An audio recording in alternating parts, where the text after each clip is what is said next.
Sœurs et frères, joyeux Noël à tous. L'enfant de la crèche suscite en nous une espérance qui ensuite devient une confiance.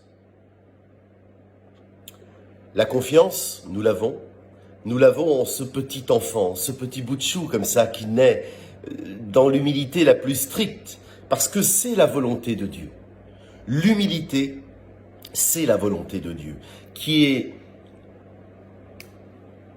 dite et redite sans cesse par le Christ lors de sa prédication. Soyez humbles, ne vous enorgueillez pas de titres, vous n'avez qu'un seul Seigneur, vous n'avez qu'un seul Père qui est dans les cieux. C'est important de signifier cela. C'est important à un moment où le monde ne va pas si bien que ça. Il y a la crise sanitaire, il y a une crise, on va dire, économique qui est derrière tout cela. Et je sais que beaucoup d'entre mes amis et d'entre mes frères et sœurs souffrent de beaucoup de ces choses-là. Alors, ce Noël, vous comprenez bien qu'il est davantage important, qu'il est davantage merveilleux autour de cet enfant qui naît et qui suscite une espérance. Cette espérance, c'est l'amour. C'est l'amour que cet enfant plus tard prêchera. Il va prêcher l'amour tout au long de sa vie dans l'Évangile qui nous est donné, qui nous est confié et qu'il nous est appelé à prêcher, à dire, à transmettre, nous autres qui le connaissons, nous autres qui souhaitons le vivre avec vous pleinement. Dans cet évangile, il y a l'amour, il y a la réconciliation, il y a le pardon. Dans cet évangile, effectivement, il nous dit de pardonner jusqu'à 77 fois, 7 fois. Mais vous savez, le pardon, ce n'est pas que dans un sens.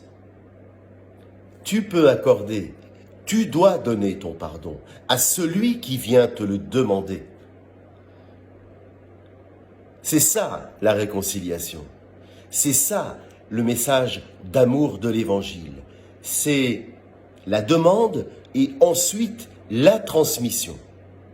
Cet enfant de la crèche, il suscite en nous toutes les espérances les plus folles, non pas par rapport aux choses matérielles de notre terre, mais il suscite en nous une espérance dans notre foi, dans notre âme. Il nous demande, cet enfant de la crèche, de devenir des prêtres, c'est-à-dire de s'unir à son sacerdoce royal, des prophètes, c'est-à-dire de transmettre cette parole, et des rois, c'est-à-dire de siéger à sa droite. Toute cette symbolique de Noël rejoint au final celle de la résurrection. Nous avons d'un côté une naissance et d'un autre côté nous avons une renaissance. Alors je vous souhaite à toutes et à tous, aux membres du clergé de l'Église de France, aux fidèles, à nos sympathisants, à nos amis musulmans, juifs, nos frères, bouddhistes, athées, je vous souhaite un joyeux Noël à toutes et à tous, dans la paix, dans l'espérance, mais surtout, une fois que la paix et l'espérance vous ont envahi, dans la confiance.